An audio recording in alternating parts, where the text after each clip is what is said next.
All right, we've got a 3-course meal for you coming up now on the LEC. We have a light starter that we're here to whet your appetite for, and then you've got some absolute mad ones. Match of the week to end it all. Of course, get to see Mad Lions taking on Rogue, but also getting to see the Misfits up against G2. Lots to look forward to. That's our main course and the sweet treat at the end. And I've got a sweet treat at the other end of this desk. Vedius, I can't stop coming on. How you doing, man? I'm great. We just watched a fantastic game. Can we give him some credit? Let's do it, because we have to acknowledge that Astralis, admittedly, they did claw themselves back from quite the deficit, and a lot of the credit needs to go to this man that you're seeing on your screen, Mr. White Knight. His LEC this split has already been a monster to be reckoned with. He has had it denied in the past, and after the nerfs, teams clearly thought that they could give it to him for free, but clearly you cannot. Yeah, I mean, definitely understand why he takes the Kia player of the game. 82% of the votes. This LEC was a force to be reckoned with. And there's more highlights. Like, you think they're done, Ender, and there's more. Absolutely. I mean, look at that. How does he do that? He catches Tristana straight in the middle of the air, and it's not like this was going to be an easy game to play. I think the cast did a good job breaking down some of the scaling elements of Schalke. The fact that with the Zillion and like hyper carries like a Ryze and a Tristana, it's really hard to actually single them out and get kills. But not that hard when your name is White Knight and you're jumping behind the enemy, kicking them into their team, so even when they do resurrect, they're just in the middle of 5 players. It was really up to him to find those critical targets, and a huge reason why they're able to come out on top. Yeah, now from one sweet treat to a sweet treats. Ha ha ha ha! No credit. No I credit. mean, it was good, no, but overused. It's been done. It's been done, I'm sure. Fnatic are in pursuit of redemption after their stumble over Schalke yesterday, and so we're gearing up to see these two teams known for bringing out the spice for picks and bans. I'm talking Scotch Bonnet, real serious stuff. So let's start with Fnatic and look at some of the picks that they've found success with in the opening weeks. I'm going to throw this ball over to our big brains at the analyst desk. Have you got your thinking cap on, Ender? What are you saying?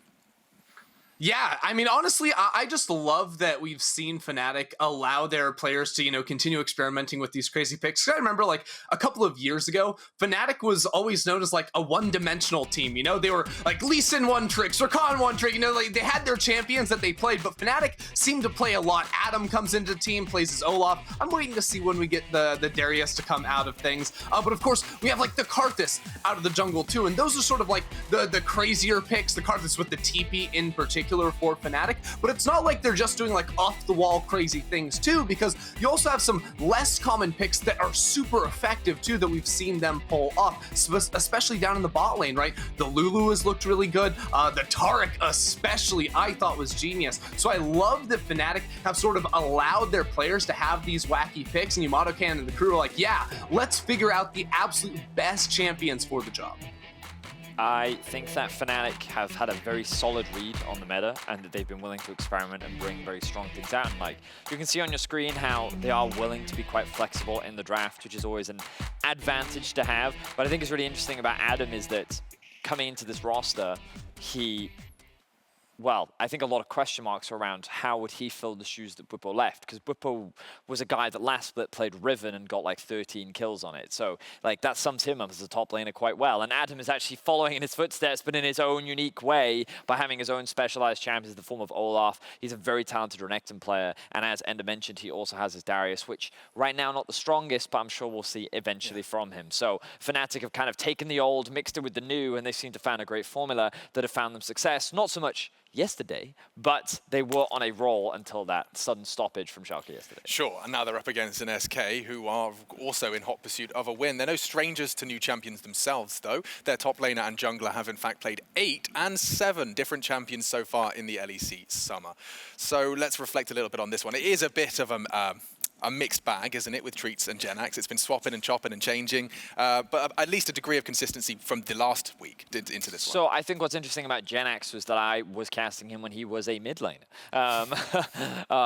The initial role swap from him. He mained Aatrox back then too. Yeah, he certainly did.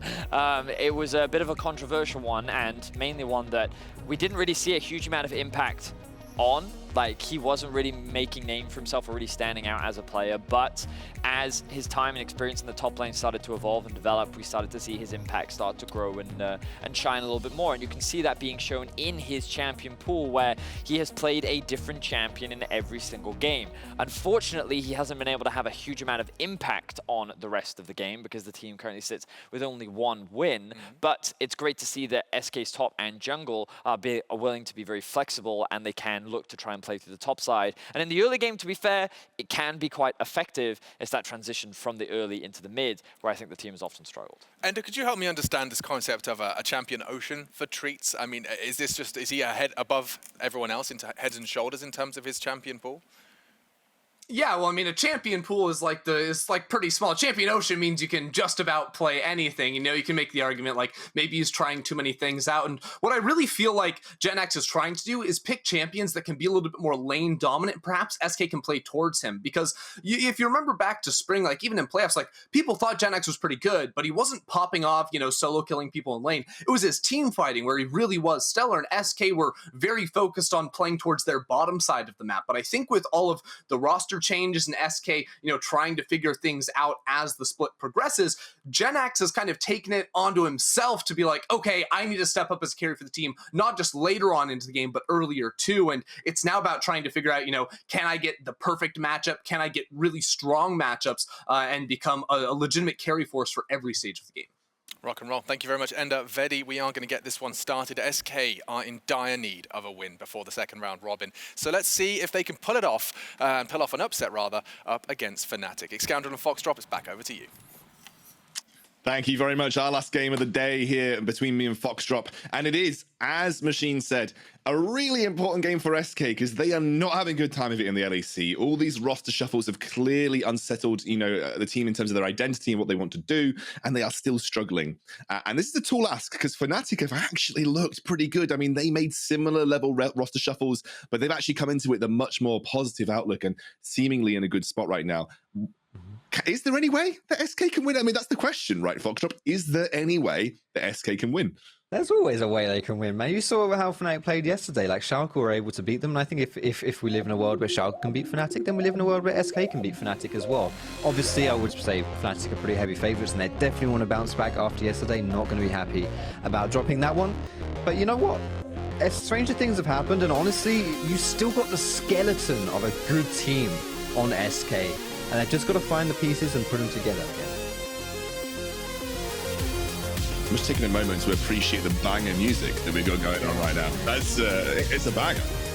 It is. I'm loving it. We're heading into music never disappoints. Let's be real. It never disappoints. It's true. It's true. LEC music, just like Yamato shirts, never disappoint.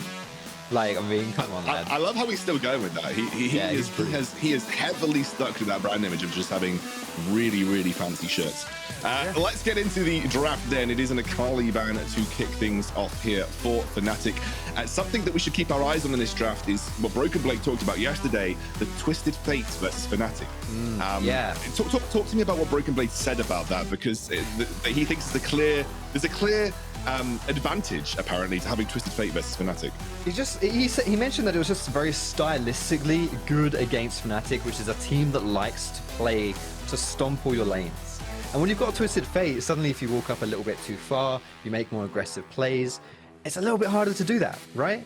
And the issue with that is when Twisted Fate can TP to your lane, then you're in a bit of a pickle when you do go a little bit far forward. So we'll see whether or not SK decide to go for that one. Blue is good at Twisted Fate. I remember seeing him at E-Masters and stuff. Like I honestly think most EU mids can play pretty much any champion. That's just EU mids, man. And yeah, we'll see if Fnatic how this draft goes out. Some pretty common bans coming through here, though, with the Twisted Fate. Sorry, not with the Twisted Fate. The Zinzao, the Renekton, the Nocturne. These are all pretty high priority bans. Akali this time around. Kalista, who has seen, I think, a decent amount of bans throughout the LEC split as well. We'll see what SK choose to take off the table. Any big power picks, things like the Gwen are still available. Things like Viego, Lee Sin. These are champions that are left up, and it is Gwen, a first pick, which I assume goes to Adam, but can be flexed into jungle. We have also seen it sometimes flex into the mid lane. Absolutely. I'm just taking a look at champions played this split for Fnatic. I don't think they've played Gwen yet. I can't see a Gwen game in their match history, so this could go anywhere, really. And as you said, top lane, Adam can do work on this, Bwipo could do work on this, even Nisqy if he fancied it, but it's less likely to go into that mid lane.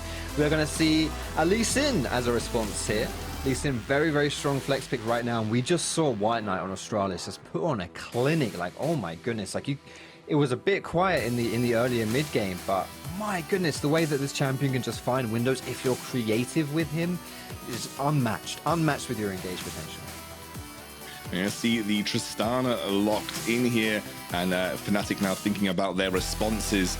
Did mention that there were these power picks up and available, and Viego gets locked in for Fnatic. So Gwen and Viego, and their third pick is going to be Kai'Sa, who I believe is the most picked AD carry in the LEC thus far. So Kai'Sa gets locked in for upset, and now SK Gaming looking for their final pick. Okay, and if you're SK, you're going to want to probably start looking towards getting rid of some engaged supports. I feel like this is the main thing that Fnatic's comp right now, which has a lot of damage, has a lot of dogpile potential. It's what they're lacking. Maybe something like Leona or things like this might be targeted away from SK in this second ban phase. It is going to be a Jayce lock-in here. So whereas this Hylissang is still a flex, could be going into that jungle, this Jayce, again, could be going top, could be going mid. I think it's fairly good, you know, into the Gwen, it can do decently into that. The only thing is here now, you're very heavy on physical damage if you are SK, and you've only got your jungler left to pick as far as damage threats go. So Treatz, you know, with that Rumble getting nerfed on this patch, might not default onto that. Might have to look elsewhere for his magic damage sources. Engaged supports are being taken out here, as you mentioned. The Nautilus is gone.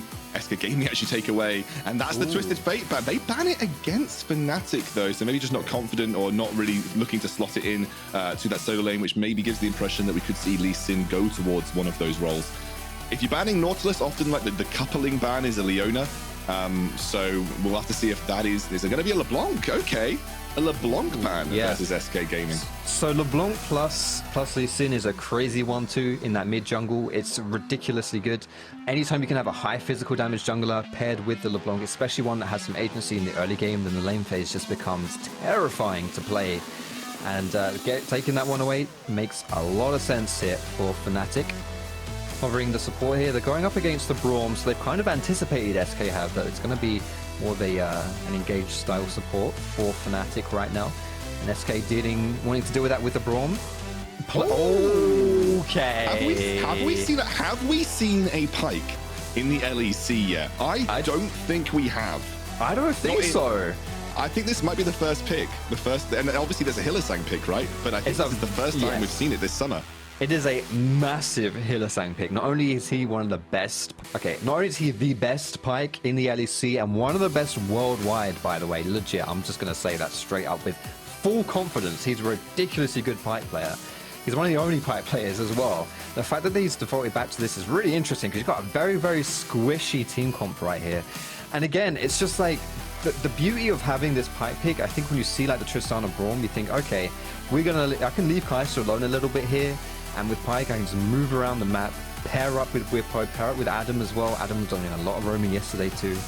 And honestly, if you're a laner on the side of SK, you could be finding yourselves in like 1v3 situations every other minute. So you're going to have to be a little bit extra careful as you play that lane phase against this Fnatic squad. Got an interesting little stat for you on that Pyke pick. It is the first Pyke that we've seen in summer, and the last 4 appearances of Pyke in the LEC in total were all Hylissang. Every single previous Pyke appearance, the last 4 have been from Hylissang. 1 in the summer 2020 playoffs and 3 in the summer 2020 regular season. And it was a 1-3 win record, 25% win rate on that Pyke. So it is a Hylissang pick. It has almost become synonymous with Hylissang throughout the last couple of years in the LEC, and he is confident to bring it out in this game. So I'll leave you. I'll leave you to chew on that one because that is an interesting situation for Fnatic. Obviously, they think they add something to their comp here, Foxdrop, that they believe is strong. But look, I'll leave you to chew on it because we are just going into games. We'll see you very soon.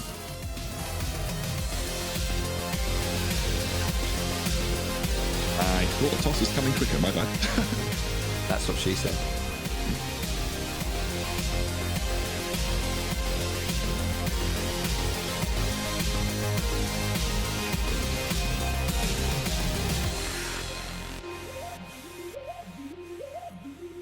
And we're on to the Rift.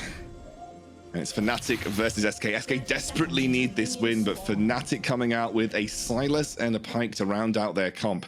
You thought that SK had that engaged dogpiley style, but now Fnatic, that is an all-in comp if I've ever seen one in my life. That is dive to the absolute extreme. That is everybody pile in and find a kill. And that is the identity of this Fnatic comp. It's so scary if you're SK as well. Not only is there a lot of roaming going to be happening this game during the lane phase, but also there's a lot of pick plays, right? And if you're scared about getting picked out of position, then you want to have some mobility to escape those picks. You have Jayce and Ryze as your solo laners. Not a lot of mobility coming through here. It's SK, my face check. Treatz. And SK, they get taken down. First blood for Hylissang. He will happily take that injection of gold. That is Fnatic now finding an aggressive play. I mean, that was just a straight up face check. And now Nisqy onto blue, as you mentioned, not particularly strong versus the heavy engage Ryze. And Nisqy already finding a little bit of an edge. Now, yesterday, Nisqy had, honestly, a rough performance. It was not the best Nisqy performance we've seen, considering this guy, as Ender put it, has been the unsung hero of Fnatic this entire split. He's been first in like a significant number of stats, I believe.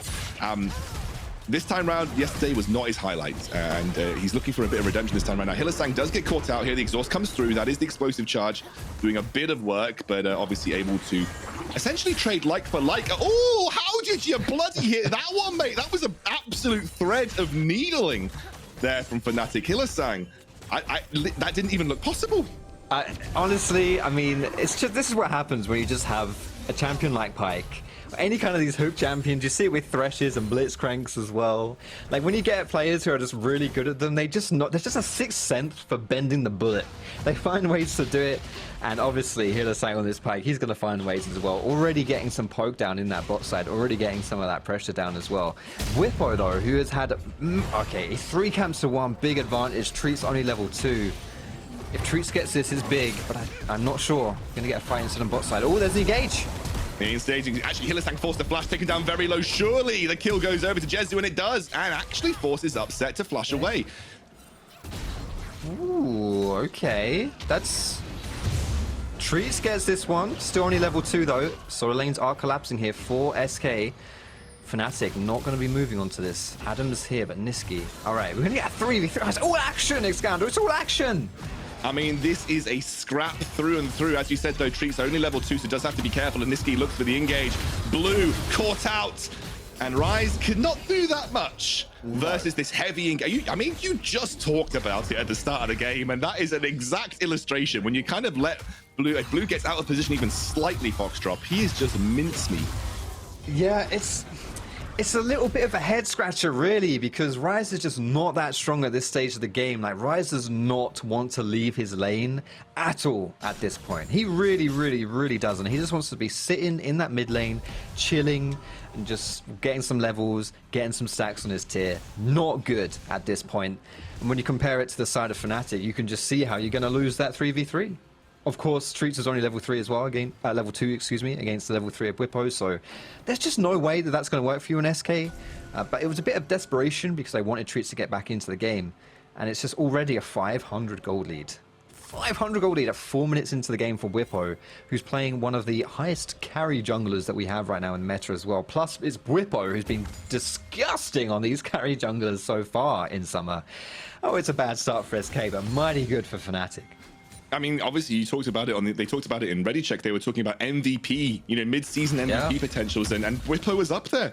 Bwipo was up there as one of those potentials. You know, a lot of people expected him to have, you know, a good ability to translate his game knowledge into that jungle. You know, they expected his game sense to be a major driving force in his jungle performance, but he really has had a good first start to the split. And as we mentioned, he's had a good first before the start of the game here versus SK. Taking those advantages versus Treatz.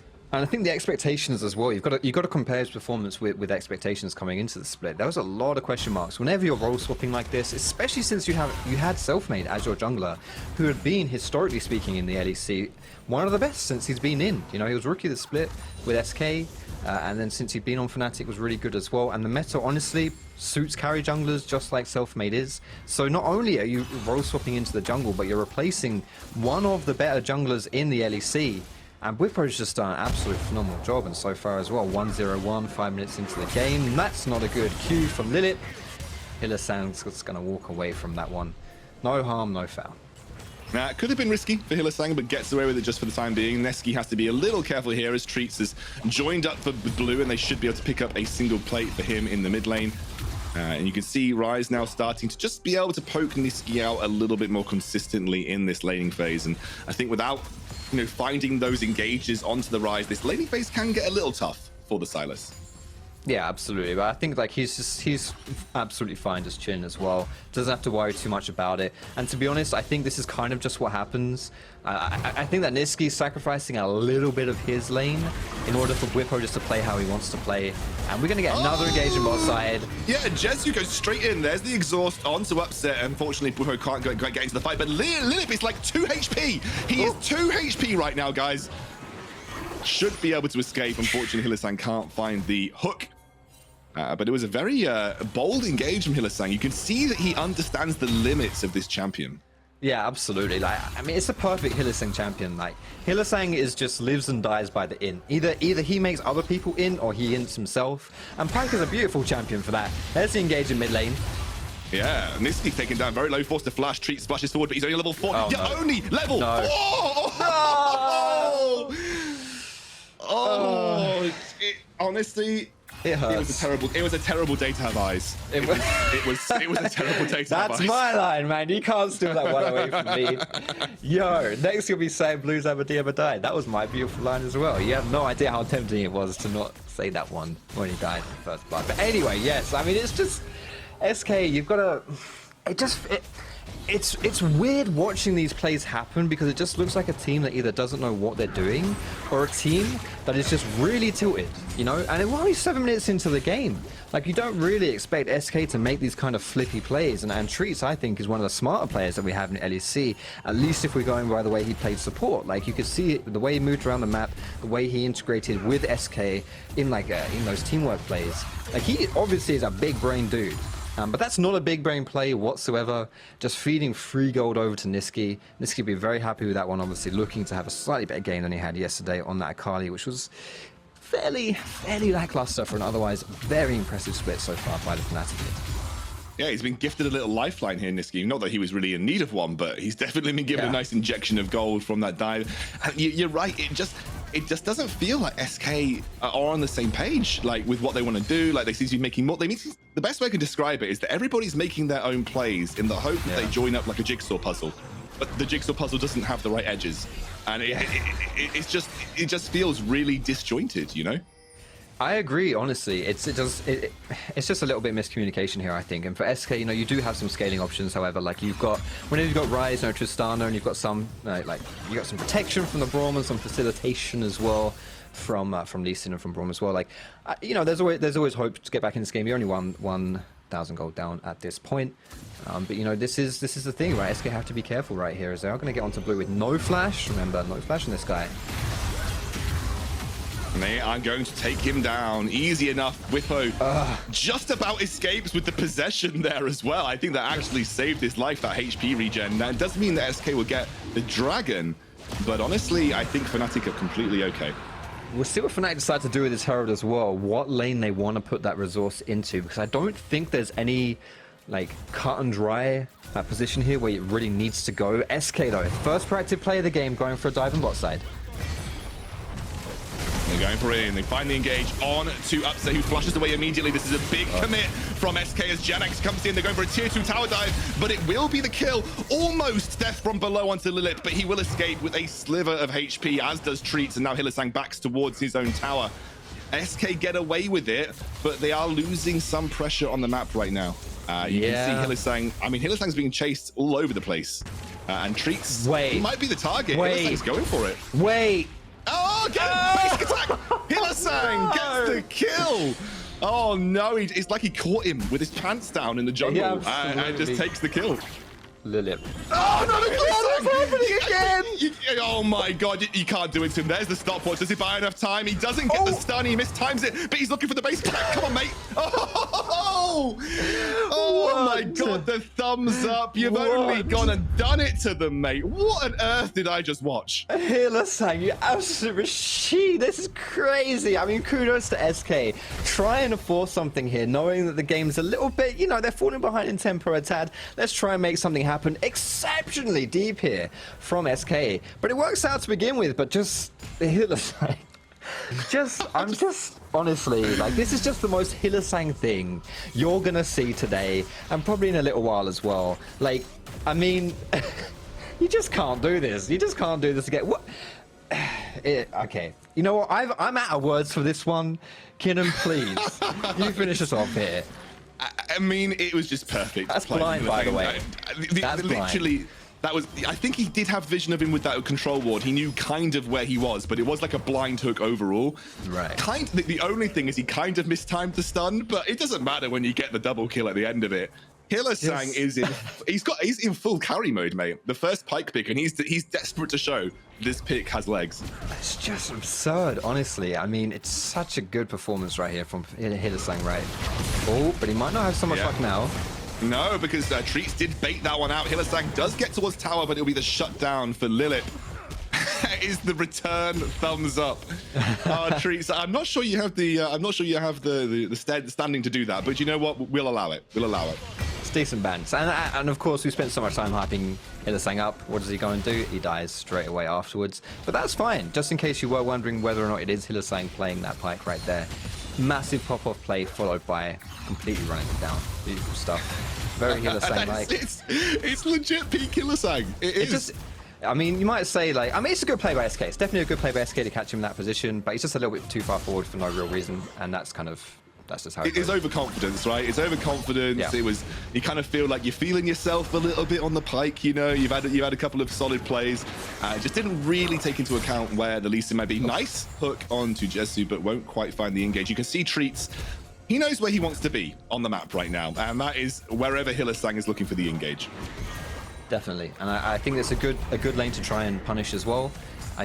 We saw even in the 2v2, Lilip and Jezu were able to do some good stuff. And Bwipo, though, he's here for the counter gang. Nisqy's coming in as well. That's a good disengage there from Jezu. Hylissang should be forced away. Bwipo looking for the engage, but they have dropped Shelly for the time being. Lilip forced to jump back towards his team. Nisqy here on the sidelines too, steals the buster shot again. Threads the needle from Hylissang, but not quite able to follow up. Look at the mini-map. Just sorry to interrupt you there, my friend, but this is it. This is what's happening. Like, who's going to come around here? How's this play going to develop? Is this purely a 4v3? Are other people coming through? It looks like they might even collapse on Adam into the mid lane instead of going bot side. Adam has to be careful. Oh, should be able to get away relatively easily here. Feels a little sketchy from Fnatic the last couple of minutes. Just kind of rough around the edges on some of these plays, but they did manage to get some plates on that bot side to have made use. And Bwipo is kind of hanging around right now. You can see, looking for his way into this fight. Jezu gets stunned up. Another hook trying to be sought out from Hylissang, and actually Bwipo jumps forward. Hylissang dead below, and he finds the kill. Looking for the second one as he has got that reset available, but I think Lilip should be able to stay safe. My goodness, 4-2 on this Pyke. It is explosive, as the pick suggests, and maybe Upset and Hylissang can pick up. Nope, didn't quite get there for the final plate. Nonetheless, though, good play from Fnatic. Yeah, Hylissang is just blazing through the rift right now, absolutely popping off on that pick, and it doesn't get any easier from here, I'll be honest. You know, this Pyke only does more damage. He's going to start properly one-shotting people as the game goes on, and especially if Fnatic are able to, like, open up the map a little bit, and then Pyke can start walking through the map and wandering around, getting those roams through. Really hard for SK to deal with that. It's hard enough when you know, Hylissang's providing a numbers advantage by showing up your lane. It's extra hard when he can actually solo you and kill you, which is definitely the direction that this game is heading in. The gold lead, however, despite some of the plays, has not been massively in favor of Fnatic. You can see that Bwipo now. We haven't heard much from Bwipo for a while, apart from that play. It's really just been all about Hylissang, realistically. Bwipo has been silently farming his way in the jungle. He's got a decent CS lead over Treatz right now. Teleport, though, coming from the back line. Is this going to be Adam coming through, or is it going to be Nisqy? It's Adam here, looking for the engage. You can see Buster shot away immediately. Nisqy's there, lands the engage onto SK, and my goodness, they have absolutely slaughtered them under their own tower, and they're going to chase them down as well. Lilith, the next target for Adam and Nisqy, but he should be able to jump back towards his own minions. First tower of the game goes the way of Fnatic. Yo, check that Everfrost from Nisqy though in that play. That was absolutely beautiful to root those two members from SK and to set up that play. Beautiful stuff right there from Nisqy. You know, we were a little bit critical. Okay, we were very critical of how he was playing yesterday. And you know what, outside of that, he's been absolutely phenomenal. And today he's returning back to form 100%. This is the most important thing to keep your eye on, okay? So it's all about the collapse from Fnatic onto SK. They're able to disengage to start with, but watch Nisqy. Watch this Everfrost. Watch it. Bruh. Oh, absolutely nice. Disgusting. Like, just beautiful stuff right there. Really, really nicely played. Great mechanical play right there. Just, it's little things like that. Like, you don't get any of those kills if you don't land the Everfrost. It's the small things like that which make a huge difference in Nisqy. Really impressive stuff. Did he? I think he either had the Buster Shot or the kick, right? Because he either Buster Shot Treatz or kicked Treatz into that location for the Everfrost, which was even nicer. I think he may have just jumped, but I don't remember at this point. Ah, right, yeah. Might have been the case. But regardless, minor detail from what was a beautiful play set up by Fnatic, and that has given them a nice little injection of gold. They're now sitting at around 3,000 gold in their lead. They have obviously got a lot of advantage when it comes to skirmishes, especially through that power of Hylissang right now. And Fnatic, this comp is all about the aggression. This comp is about searching for those skirmishes, diving as much as possible, not letting up the pressure on the enemy. And that is what Fnatic have been doing. They've been searching for these engages, especially through the aggression of Hylissang, to try and keep that pressure up on the SK roster. It's not just the comp from Fnatic either, it's just the way that we see them play. You know, in summer, like, especially with Bwipo in the jungle now, they're just very much a forward-focusing team. Like, they're very good at getting advantages early game, and once they have those advantages, they're very good at pushing it forward as well. And Fnatic are doing that this game, you know, like, as you mentioned, the comp is very good at doing that too, but just the players and the stylistic, the style of this Fnatic roster, very much towards that. And this is it. If you fall behind versus this team, it can just be so hard to play. Really, really hard to play the game because they're always in your face. They're always contesting you for things. And suddenly you realize, like, actually you just start playing kind of scared because you know they can be anywhere at any time. And I think Fnatic, you know, if you just look at the vision that they've got in the enemy jungle, it's like they're primed and ready to pounce. Like, they can see people from pretty far away. They're going to be able to set up plays pretty easily. And in that situation, when you've got a team like they have, this team comp, they're going to be able to catch you out of position, easy peasy, lemon squeezy, and you're going to be in trouble. I also kind of want to hark back to what BrokenBlade said in the interview about Fnatic and the way you described it at the start. Like, Fnatic are very aggressive. They play to win lane. They'll always search for the engages, and you can see just by how forward they are in the laning phase, especially the bot lane. But also we do see it with Adam as well when he's playing something like the Olaf. You know, they are looking to win lane. They are looking to just bring the aggression from the very outset. And that's why maybe you heard BrokenBlade talk about the power of Twisted Fate, because you can kind of catch Fnatic off guard. But when you don't have that kind of tool, you know, when you're not able to make those kind of like flank plays onto them, when they're looking for those big kind of almost you almost call them borderline overextension plays, but they work out for Fnatic, it's very difficult to punish them. And Fnatic are the ones that are coming out on top every single time. And they're now opted into a 1-3-1 as well, you know, using the power of their two solo laners to try and drive pressure in the side lanes. Speaking of the solo laners, I think Adam as well is just such a good rookie here in the LEC. The way that he played yesterday on that Olaf, he was roaming around so much, but still had like a huge advantage over BrokenBlade in that top side. And this game, you know, Fnatic haven't even had to use him for that. You know, he's just happily chilling in top side, doing his thing. And it's just like, you know, when you have so many threats in your squad, it can be so hard to play games. And you're seeing it. You're seeing it in this game. It's one of the reasons why Fnatic are one of the best teams in the LEC. Looks like SK, well, that's a nice kick onto Lilith. Doesn't quite get himself out. Uses the ultimate to try and disengage as the exhaust comes through onto Bwipo, but Adam finds the first kill. Nisqy's in there. Everfrost again! Catches out the AD carry. Death from below doesn't quite hit, and now Fnatic are running riot through the team. That is a huge win. Blue is like out of there. Leaves it with his ultimate, and they're going to be able to respond with the tier 1 in the mid. They might go for even more than just a tier 1 as well. That was a great team fight right there from Fnatic. 3 people dead on the side of SK. You've got a bit of a minion wave here as well, but I'm not 100% sure you're going to be able to do much against a blue buff blue in the mid lane. So just going to back away from that one, but still, that's now opened up the map, and I think that is huge for Fnatic at this point. Getting that first mid tower, Hylissang was already doing some pretty crazy stuff. He'd already had a great game so far. Once you unlock the rest of the map from getting that tier 1 mid, it just gets even scarier. We're going to see this one happen again. Lilip a little bit too far forward, has his flash this whole time, but only uses it after he gets grabbed, which is a little bit too late. And you'd think with that Braum ulti and the way that Hylissang kick works as well, maybe this could work out in SK's favor, but they're just not in position for it. They're also just not that strong compared to Fnatic, and as such, Fnatic are able to wipe them up with those 3. And Lit doesn't have flash, has to jump away though. The teleport comes through from Fnatic here. Adam joins the fight once more. Should be an easy Drake secure for Fnatic.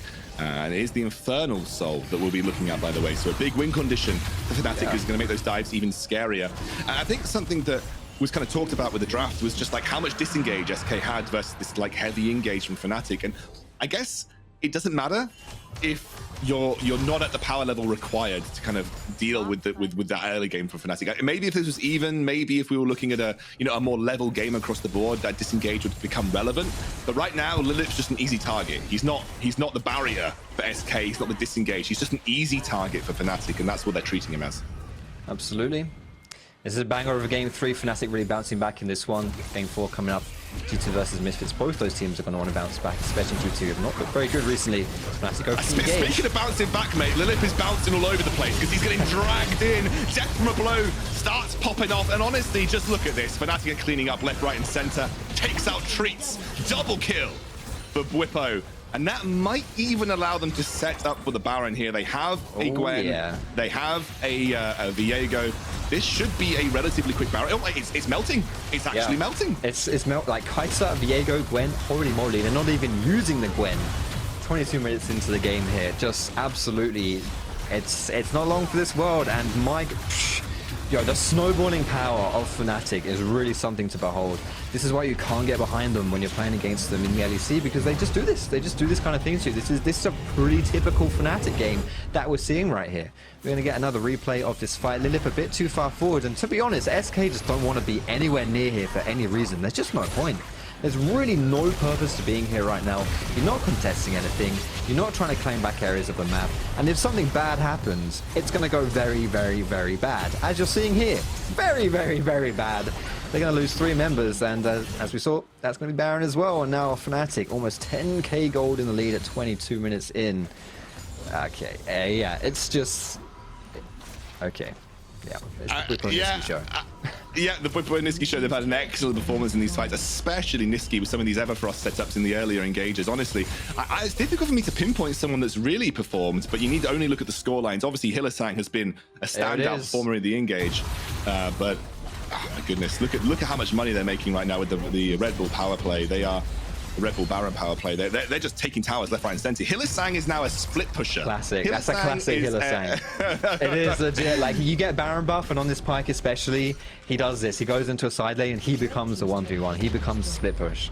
This is generally textbook Hylissang. No one really does it like he does with his split pushing stuff. Wonder whether he's gonna buy that, like, what is it? Is it Hullbreaker or something? There's like more split push items in the game. Add insult into injury. I don't think it will do that, but still, that'd be kind of funky to see. But yeah, just with that Baron buff especially, it's so hard to deal with these 3 pushing lanes from Fnatic. It's Fnatic special. It's difficult to say anything about SK, and I am finding the words for SK right now feels difficult because they aren't playing well, and it doesn't feel like it feels like fundamental things, like right there. It just feels like fundamental things, like these very basic elements of the game that are going wrong for SK right now, and that's really sad to see. Now they're going to go in for an upset dives to the backline. This is the dive comp that we talked about from Fnatic, and they are not holding any prisoners. Straight into the base. Double assault on these inhibitor towers, and they should be able to pick up the inhibitors too. We are looking at a very quick affair for Fnatic right now. They are in complete control. 24 minutes into the game, 15 kills to 4, over 10,000 gold lead. All steam ahead for Fnatic right now. They're not slowing down. They haven't slowed down since they got a sliver of an advantage in that lane phase. The whole base from SK is in tatters right now, and there's not much they can do about it. You can see disengaging. I mean, SK are desperately holding on to this last inhibitor, but feels like a consolation prize at the end of the day for SK because they are in the dumpster right now. They have lost everything almost. Their base is wide open. They somehow clambered onto that third inhibitor, but Fnatic got more than enough from that Baron. They have completely ran this game over. It's huge, a huge lead now, 12K almost in favor of Fnatic. I don't see SK coming back from this. This game is over. You know, I think realistically this should have been considered a relatively easy game for Fnatic, but they have certainly made it look that way. Definitely, and I think honestly, SK just have to be a little bit angry at Schalke for beating Fnatic yesterday and making them try hard in this one and really putting on the Jets, because this just looks personal at this point. Fnatic do not take kindly to losing League of Legends games, and here they are, really displaying their dominance right now. If I can turn a little bit here and just look at it from SK's standpoint, like, how did I even get back into this game? Now, let's not beat around the bush. This game is dire. It's very dire right here for SK. But you do have 2 inhibitors down, which means 2 lanes perma-pushing into you. The next dragon that spawns isn't soul point. Baron isn't up either. You can turtle for a little bit while longer here. Maybe Foxy, I'm going to stop you there. Foxy, you're definitely the guy in solo queue that says, "Don't worry, guys, we scale." We got this. Yeah. I mean, I'm not saying don't worry. Definitely worry. You're definitely that guy. SK, I don't know if you got much more time to scale here. Hylissang is soloing Jenax at this point in time. Death from below won't.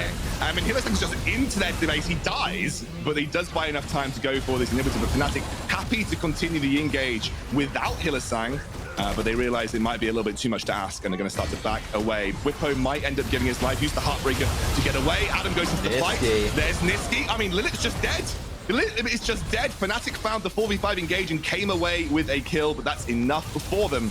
They will back out the base after getting every single inhibitor. That was the chance for SK right there. Hylissang stepping a little bit too far forward, getting a little bit hypey.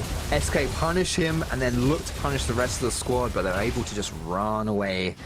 Fnatic not taking any more losses after Hylissang died. It's going to be the 3rd dragon of the game for Fnatic here as well. That is Infernal going down, which means at this point the game is on that Infernal Soul timer. Baron is going to be spawning soon too. Adam's just picked up his Medjais. Why not? Nisqy's already got his Medjais. There's 2 versions of the Death Note right here, and they're both filling up their pages. And I imagine with the way this game's going, we're going to get the full compendium before the end. I feel like every page just has Treatz written on it right now because he's been the target of a lot of kills here. Yeah, I mean, you're not wrong. You're not wrong, Cannon. He's definitely had a target on his back. He's been struggling less in this game. I mean, Hylissang is hovering nearby. They're going to try and get onto Jenax. They finally engage, and Jenax is just dead. Death from below finds the kill. This could be the fight for Fnatic as Nisqy forced back out, but it doesn't matter because Bwipo's in the backline taking out blue. SK is now routed in their own base. Adam's on a killing spree, and he wants more as he chases down Treatz under his inhibitor towers, or rather under his Nexus towers. Blue drops. He'll find 1 kill, but it doesn't matter. Fnatic have won the game. It wasn't even close, and to say it was would be disingenuous to say the least. Actual domination from Fnatic. It was personal. They had a point to prove, and boy, did they prove it. Fantastic bounce back game from Fnatic after their loss yesterday against Schalke. They honestly just looked ridiculously strong here. You can see why in the interview last game with Magic Felix, he mentioned 2 teams as being the top teams in the LEC that are really hard to play against, Rogue and Fnatic. And Fnatic really just displaying why right there. Like, holy moly, they just, I mean, sure, it's against SK who haven't looked particularly good recently, sitting at the bottom of the standings. They do have their own struggles, but that was just ridiculously decisive and crazy performance right there from pretty much everyone, but especially Hylissang on that line. Yeah, and I don't want to be, I don't want to be super disingenuous by saying that SK played well, because they didn't. They played badly. It's a matter of fact. No it was one's a bad suggesting game that they did. No, I know. But anyway, should we take a look at the key player of the game? Let's take a look at who you have to vote. It is going to be Bwipo, Nisqy, and Hylissang. That's actually a bit more of a tough choice. I think Bwipo was super impactful. I think Nisqy was, and Hylissang clearly stole the show a little bit with that Pyke pick. But think carefully about this one. Look, end of the day, that's me and Foxdrop done here on the LEC. We're going to see if Jezu Esports can end their losing streak next as they take on Misfits.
you shine like gold.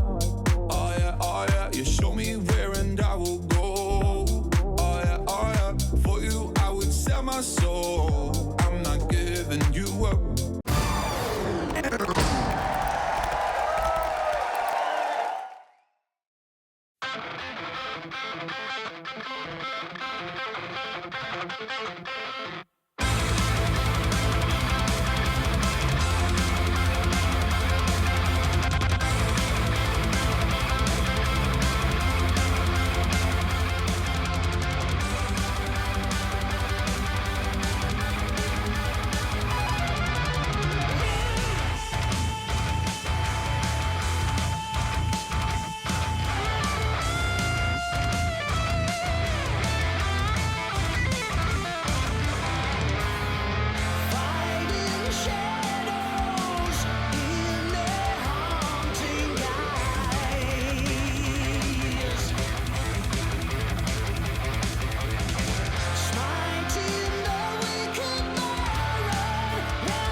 Welcome back to the LEC as Fnatic returns to form against SK Gaming. YamatoCannon, congratulations on the victory, and it's nice to see you again.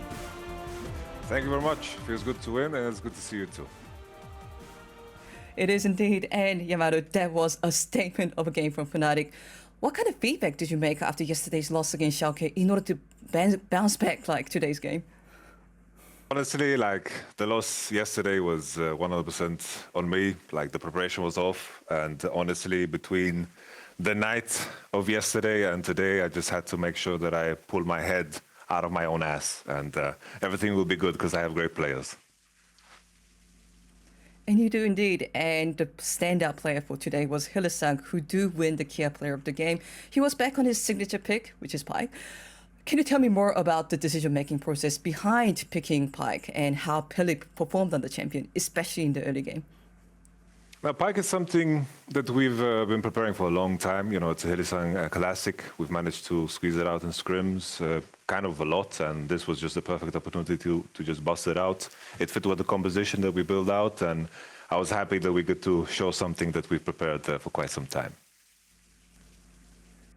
And this is something we actually often see from Fnatic. Adam Zola, Bwipo gets to play jungle characters. Fnatic players playing pocket picks or their favorite comfort picks. So can you tell me how, as a head coach, you create a space for such creativity during the drafting phase? I thoroughly listen to players' input. I know that the community likes to say, coach draft and just blame the guy, which is completely fine. You guys can always blame me if something sucks from the Fnatic draft.